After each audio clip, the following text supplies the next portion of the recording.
오늘 찬양해 주신 우리 예수님의 부활의 현장, 여러분 궁금하지 않습니까? 놀랍게도 딱 한 사람, 아주 초라한 여인 이 막달라 마리아를 통해서 우리에게 이 사실을 그대로 알려주고 보여주고 계십니다.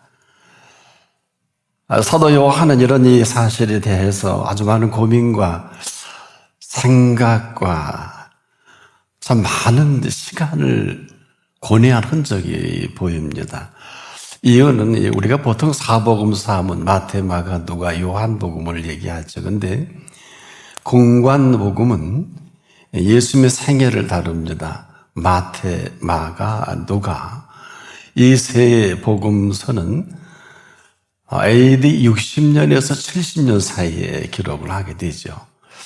아마 사도 요한이 이걸 쭉 다 읽어보고 그 현장에 예수님의 아주 가까이 그것도 늘 품에 있으면서 모셨던 사도 요한이 고뇌를 하게 돼요. AD 전설에 의하면 90년에서 2세기 초까지라는 신학자들이 참 많이 계시는데 정확히 AD 90년 이후에 이 요한복음을 기록합니다.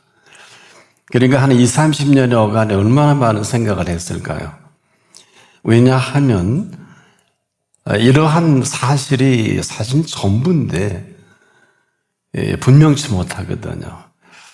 그래서 이제 그 과정을 우리가 이분을 통해서 공개를 받는 현장을 한번 살펴보겠는데 십자가에 달려서 물과 피를 쏟고 운명한 가운데 3일 만에 부활하신단 말이에요.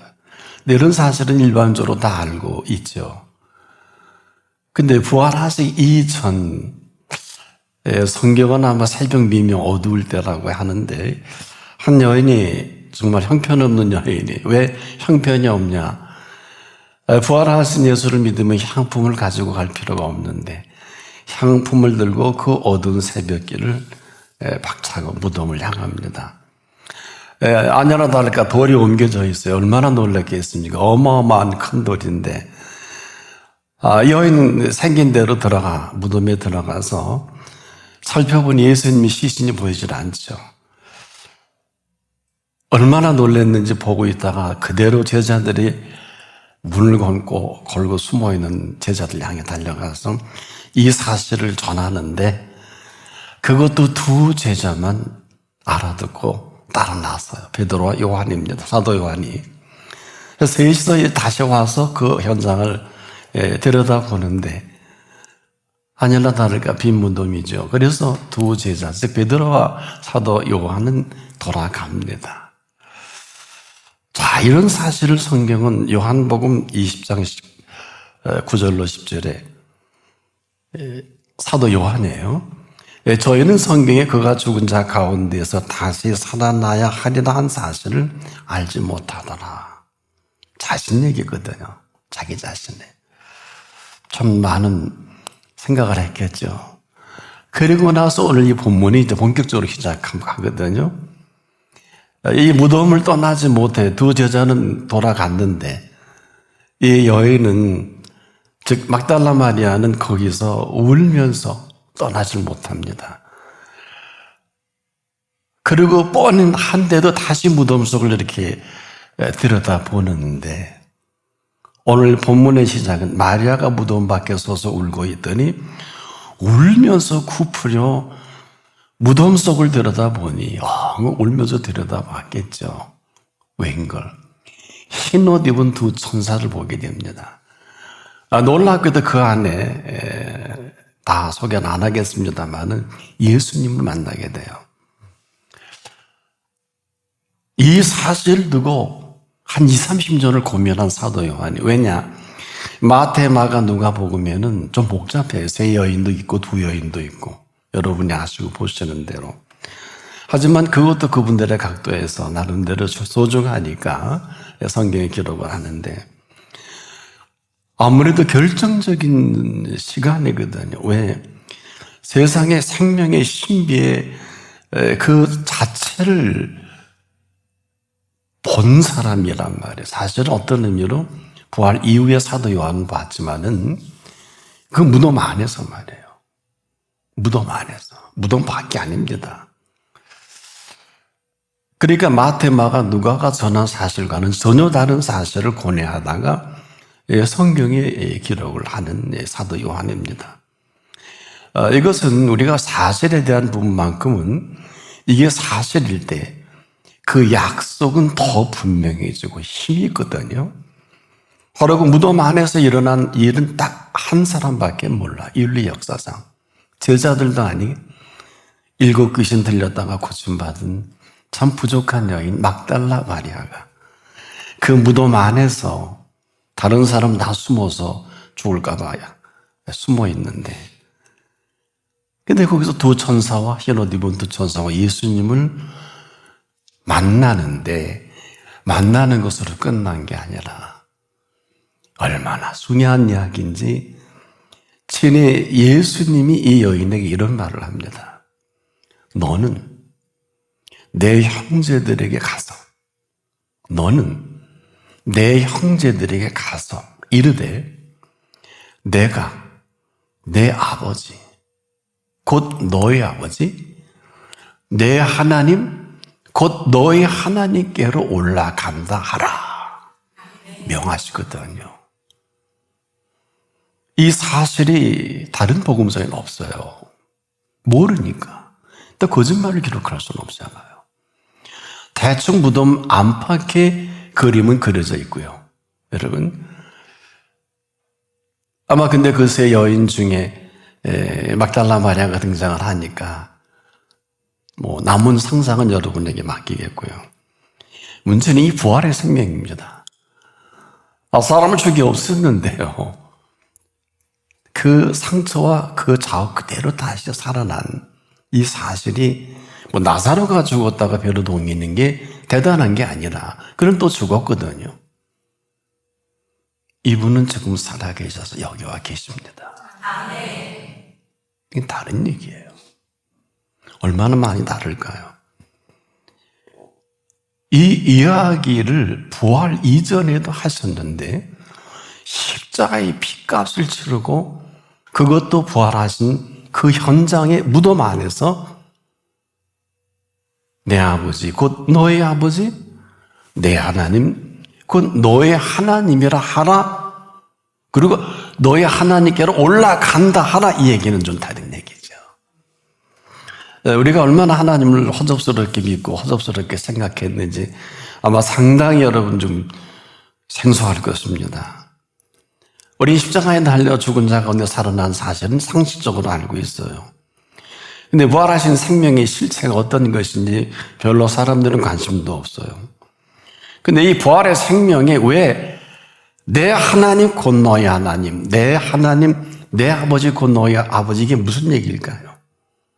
분명히 가장 극악한 사람들에 의해서 그 극악으로 형장의 이슬로 사라진 줄 알았는데 3일 만에 다시 살아나셔서 그분 입으로 십자가 이전의 사건과 이후의 사건, 그리고 부활의 생명의 이전의 일과 이후의 일들을 비춰 보이신다. 이건 다른 얘기죠. 지금도 말이에요. 왜 이 얘기를 제가 반복을 하느냐? 인류의 생명 자체는 십자가 이전과 이후로 나뉘고 부활의 생명 이전과 이후로 나뉘는 것뿐이라. 그래서 지금 이 지구촌에 많은 사람이 살고 있지만 딱 두 부류밖에 없어요. 어떤 부류냐? 이 생명을 갖고 살아가는 사람과 이 생명 없이 사는 사람. 그래서 예수님이 얼마나 심각하게 이 사실을 찝어서 말씀하셨죠. 몸은 죽여도 영혼은 능히 죽이는 자를 두려워하지 말고, 100이면 100, 다 몸은 죽여도 영혼은 능히 죽이지 못하는 자들이 겁먹고 지금 싹싹 빌고 줄 서고 난리법석 아닙니까? 지구촌은 심지어 하나님 믿는 사람 가운데에도 거의 다가 여기에 그냥 줄 서 있잖아요. 출세를 위해서, 먹고 살기 위해서. 예수님이 그랬어요. 몸과 영혼을 능히 지옥에 멸하시는 분을 두려워하라. 이 실체를 십자가에서 나타내 보이신 것입니다. 해서는 안 될 짓을 한 그 짓이 그대로 형벌이 되는 천하 만민이 보는 형벌을 거기서 정했단 말이에요. 십자가에서. 그를 십자가에 달리게 한 그 사람들을, 수많은 사람들이 본 형벌이 그대로 지옥 갈 사람들이 되잖아요. 지금 여기서도 마찬가지예요. 이걸 거역하면 아마 몇 시간, 아니 며칠, 한 30년 후에 그대로 지옥불에 떨어질 거리요. 그게 이 자리거든요. 그러니까 이 사람들이요, 사람을 죽인 게 아니라 하나님을 죽였고, 이건 다른 얘기입니다. 하나님을 죽이고 하늘 아버지를 죽여버린 거예요. 자기 아버지를 죽여도 얼마나 심각한 패륜합니까? 그래서 지금 이 땅에 살아가는 모든 사람들이 두 부류를 어디서부터 예수님이 정하시고 선언하셨냐 하면, 잘 들어보세요.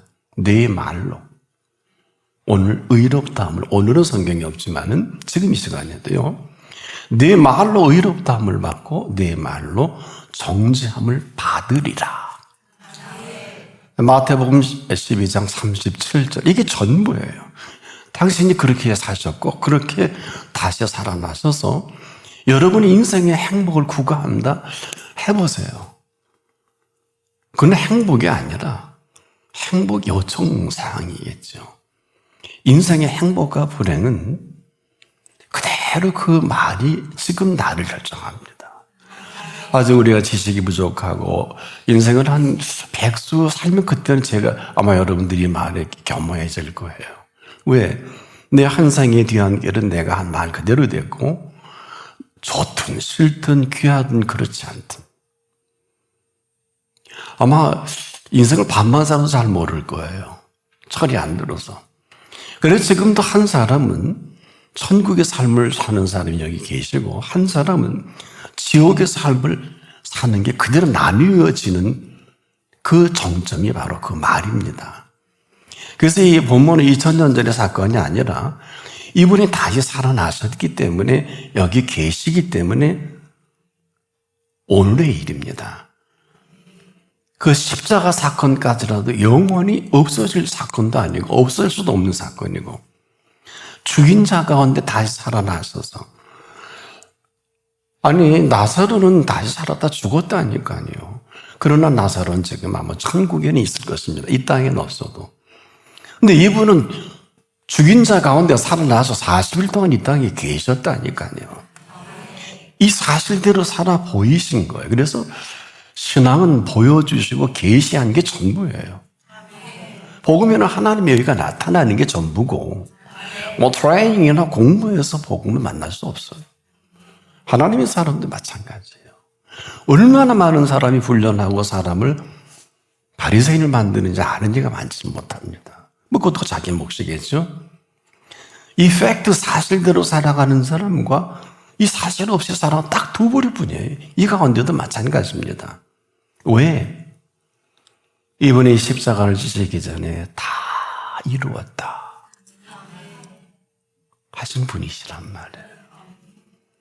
이런 사실로 살아가는 것도 내가 하고, 이런 사실을 알량하게 거부하는 것도 내가 한단 말이에요. 그래서 눈도 멀고 원인 모를 병으로도 끝나고 객사도 하고. 여러분, 이 무슨 소리냐 하면,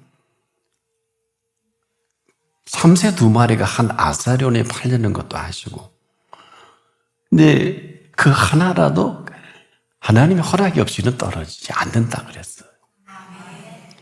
그래서 이것은 우리에게 알려주신 사실대로 사는 사람이 있고, 이 가운데에도 그렇게 안 사는 사람이 있고, 이미 예수님 오셨기 때문에 우리는 선지자들의 모든 얘기는 참고사항이고 의인의 얘기도 참고사항인데, 왜? 이분이 실체가 오셨잖아요. 그래서 그 실체께서 이 땅을 찾아주시고 오늘 만나주시고, 누가 이걸 피해갈 수 있을까요? 피해가는 사람은 어떤 사람이 알면서도 시침이 뚝 떼고 모른 척하는, 이렇게 살면 인생을 바리새인처럼 살 수는 있어요. 한마디 이것을 현대판 바리새인이다. 이 사람들은 입만 열면 악취가 나옵니다. 입만 열면 악을 도모하지요. 입만 열면 먹고 살기 위해서 무엇을 먹고 무엇을 마시고 입을까 염려하며 또 하루를 근심하고 마감하지요. 근데 우리 이런 사람들 지금 얼마나 많이 무서워합니까? 그래서 지금도 마찬가지예요. 이런 사람들이 하늘 아버지 계실 턱도 없고 이런 사람이 아니면 예수님이 이렇게 말씀하셨죠. 너의 머리털까지라도 다 세신 바 됐다.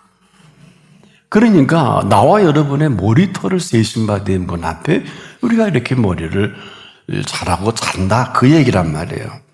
이 얘기는 머리털 하나라도 세신 바 된 삶의 정교함을 가지고 우리 인간을 지으셨기 때문에 이런 인간의 보살핌이 아니면 절대로 영혼육이 강건하게 살 만큼 사는 삶을 불가능해요. 이건 유전자 지도의 상식과도 불가능하고요. 현대의학의 한계가 되겠죠. 이렇게 말씀하신 나머지는 그분의 몫이지 우리 몫이 아니에요. 이 세상에서 환난을 당하나 담대하라. 세상에서 너희가 환난을 당하다. 환난이 예수님 때문에 있는 걸 먼저 아신 거예요. 그리고 먼저 이기셨어요. 이 이야기가 여러분이 이야기한 줄 믿어지지 않을 수도 있겠는데 분명히 선을 그어드릴게요. 맞다면 이 맞는 사실대로 살면 될 것이고 안다면 아는 삶 그대로 펼쳐가실 삶이란 말이에요. 근데 그렇지 않고 지금도 왜 내 아버지 너의 아버지 내 하나님 너의 하나님 심각하냐. 우린 지금도 하나님을 내 마음대로 생각해요. 하나님이 이럴 거야. 이런 사람 좋아하시고 이런 사람 싫어하실 거야. 이게 정의일 거야 공의일 거야. 전부 거짓말만 시키고 다녀요. 알만한 사람들이. 그러니까 내가 생각하는 하나님 내가 생각하는 아버지인 거죠. 왜 여러분도 아마 그러실 거예요. 그건 어떻게 하냐.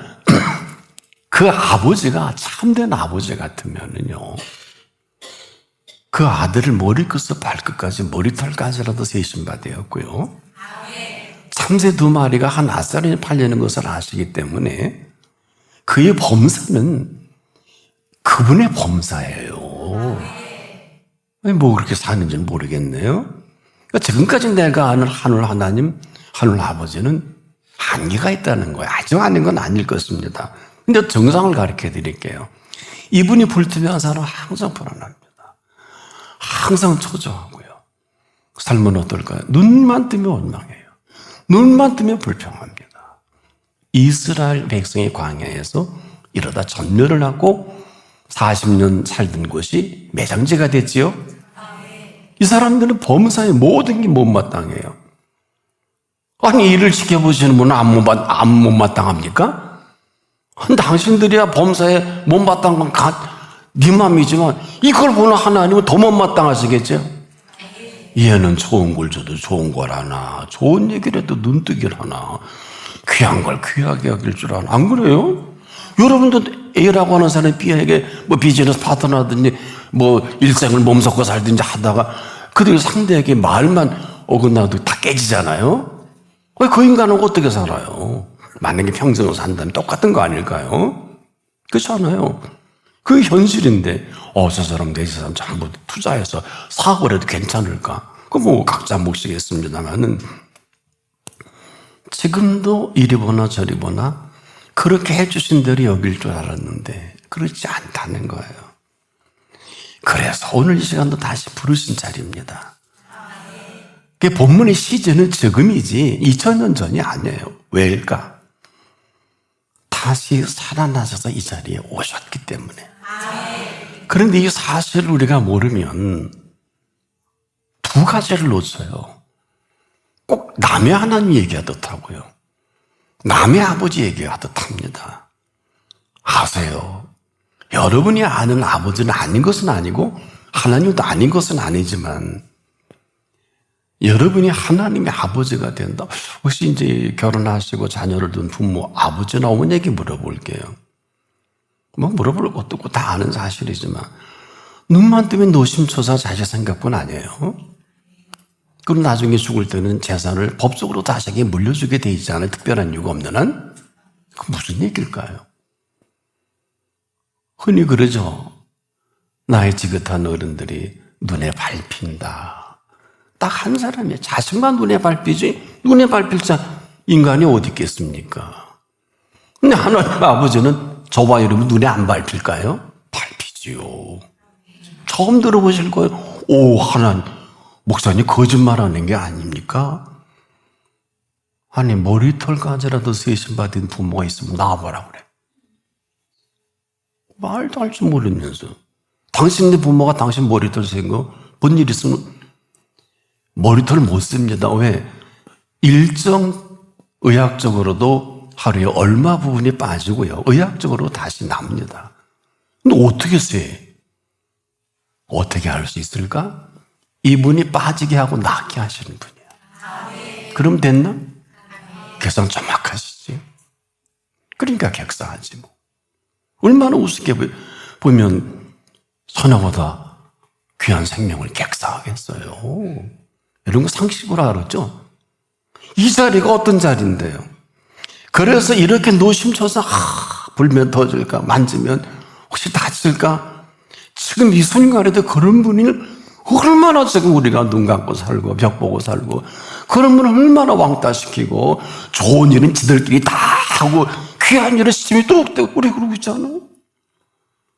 가장 좋은 일을 그분과 상의해야 되는데 멋대로잖아요. 지금도 사업하든 뭐 여행 가든 뭐 하든 안 그래요. 여러분 정말 좋아하고 정말 귀한 거를 그분과 상의해 그런 사람도 있거든요. 근데 얼마나 휘둘리냐. 오직하면 이렇게 분명한 설교하다가 해당에 끌려가는 일이 있을 수 있다는 얘기예요.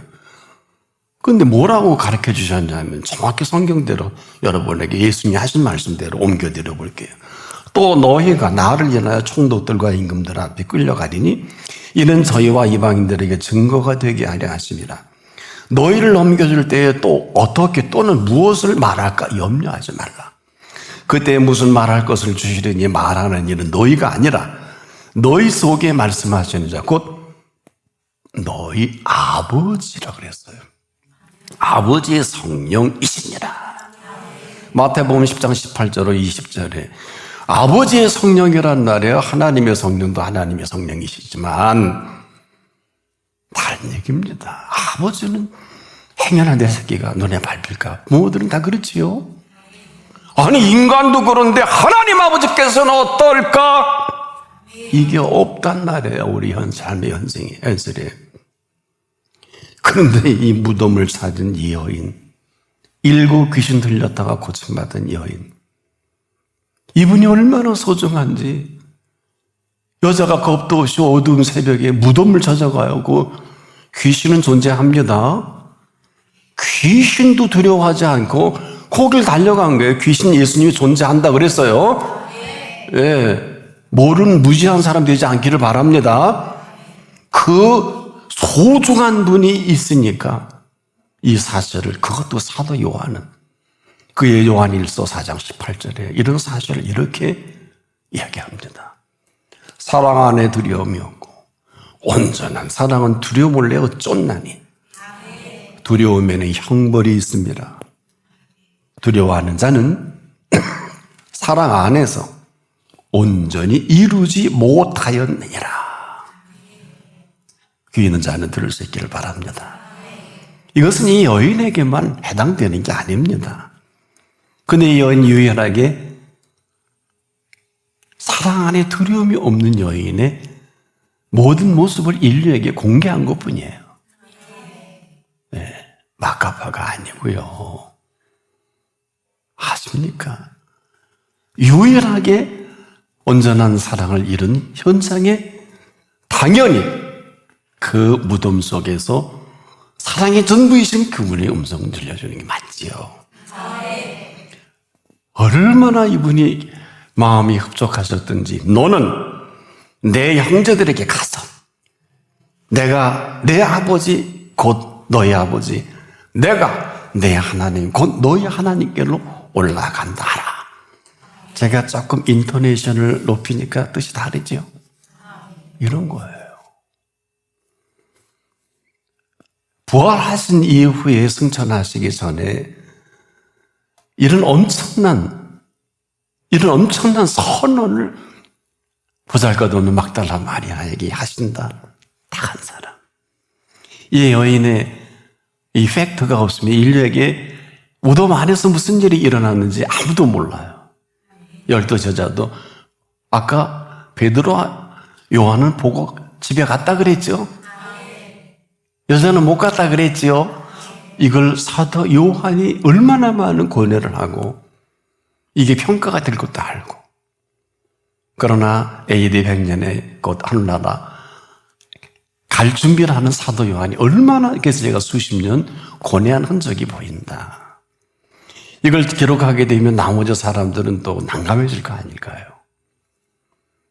팩트가 아닌 팩트를 팩트라고 살고 있는 사람이 오늘 다 사기 맞은 인생을 살듯이 지금도 다 이루었다 하신 그분 앞에 전인적이고 전인격적인 이 대속의 은총으로 사는 사람이 있는가 하면 그렇지 못한 사람들이 너무 많으니까 오늘도 지금 우리에게 불러주신 이유는 딱 한 가지예요. 형편없는 이 여인에게도 무덤 안에서 들려주신 이제 내가 즉 나의 아버지 너의 아버지다. 이게 무슨 얘기일까요? 그래서 예수님이요, 제발은 없어요. 성경에 이렇게 기도하라. 하늘에 계신 우리 아버지요. 하나님 없잖아. 이렇게 기도하라고 그래도 하는 사람이 얼마나 될까요? 안 합니다. 왜? 이 시간도 그분은, 저는 수많은 말씀을 선포할 때 저도 처음에는 그런가 아닌가 하는데, 이런 말씀을 선포하는데 아버지가 직접 만나서 가난 말기에 있는 사람이 그 다음날 가서 엑스레이 찍어 보니까 낫다 그러고, 암 환자들이 예배 드리고 나서 낫다 그러고 정신 하나도 없더라고요. 제가 회개했어요. 너는 그 말씀이 태초에 계신 말씀인지 아직 모르겠니? 와, 제가 그래서 배웠어요. 신학자들 안 믿어요. 설교 썰을 풉니다. 태초의 말씀이 계시니라. 너는 읽어본 일도 없니? 그러시더라. 아니 그래도 안수라도 하고 나야 좀 그래도 가능성이 있지 않을까요? 혹시 증거라도. 처음 전도받은 사람이 가난 말기에 누군가 이끌려서 왔다. 그래서 제가 만나보니 그게 간증을 하더라고요.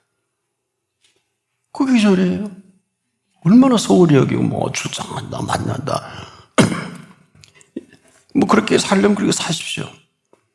3년 내내 이 소중한 부활 전후에 부활의 생명의 모든 것을 아까 조금 전에 뭐라 그랬어요? 몸은 죽어도 영혼은 능히 죽이지 못하는 자를 두려워하지 말고.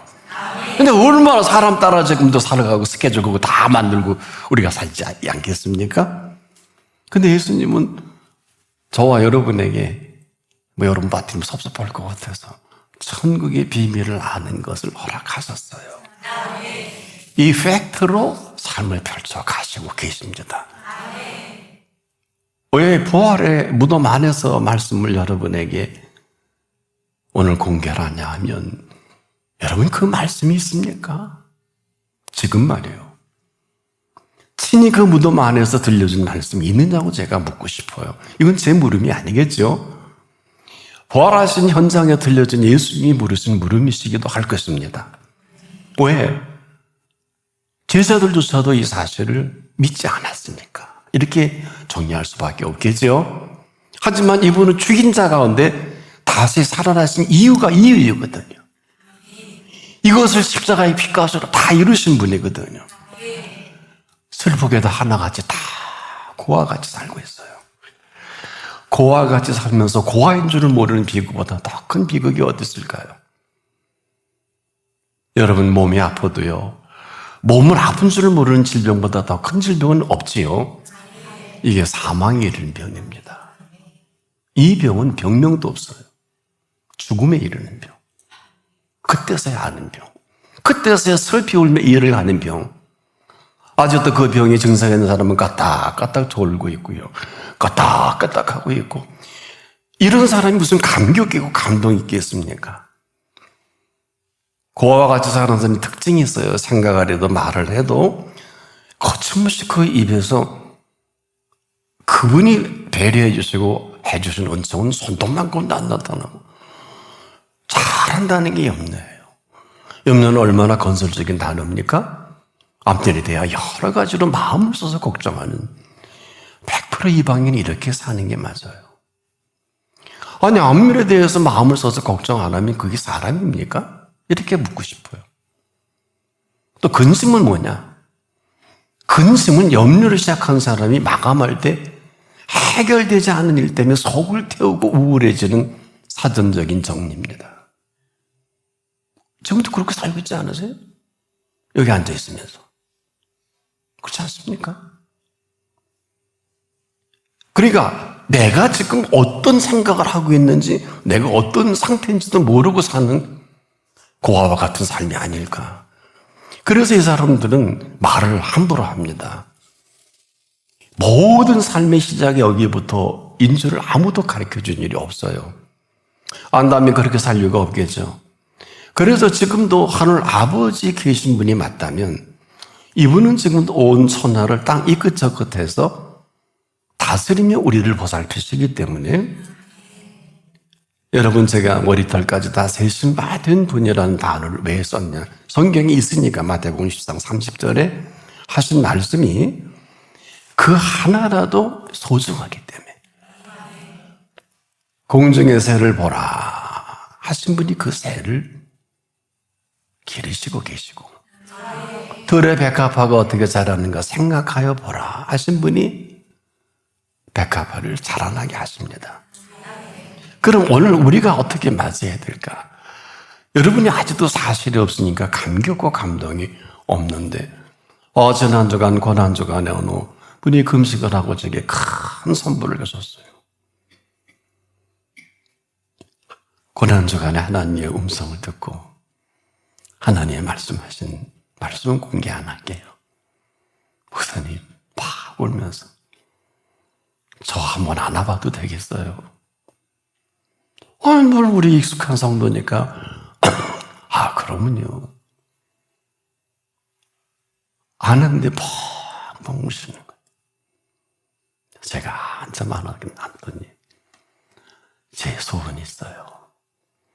제가 큰 절을 한번 드리고 싶은데 받아주시겠습니까? 고난주간에 이런 선물을 받았다니까요.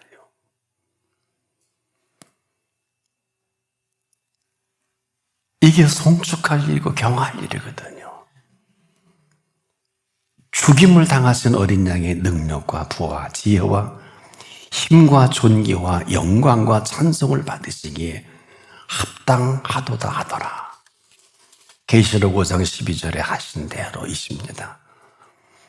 이런 사실을 찬양하고 큰 절을 하든 허걸 하든 눈물을 흘리든 지극히 자연스러운 거 아닙니까?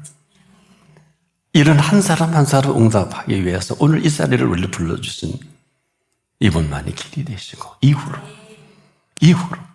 이전의 길은 사망의 길이었을 거예요. 어떤 길이라도 이후로 진리가 되시고 이후로 생명이 되신 분의 몫입니다. 그리고 이분은 지금도 변함없이 너는 나의 사랑이야, 너는 나의 어여쁜 자야, 이렇게 이름을 불러주시는 분이십니다. 그러면 우리는 어떻게 답을 할까? 나의 아버지시오, 나의 하나님이십니다. 이런 분으로 말미암아 지금부터 영원토록 살아가시기를 바랍니다. 기도하겠습니다. 오늘 나의 아버지, 나의 하나님을 친히 소개해 주시니 감사합니다. 이대로 살게 하소서. 예수님의 이름으로 기도합니다. 아멘.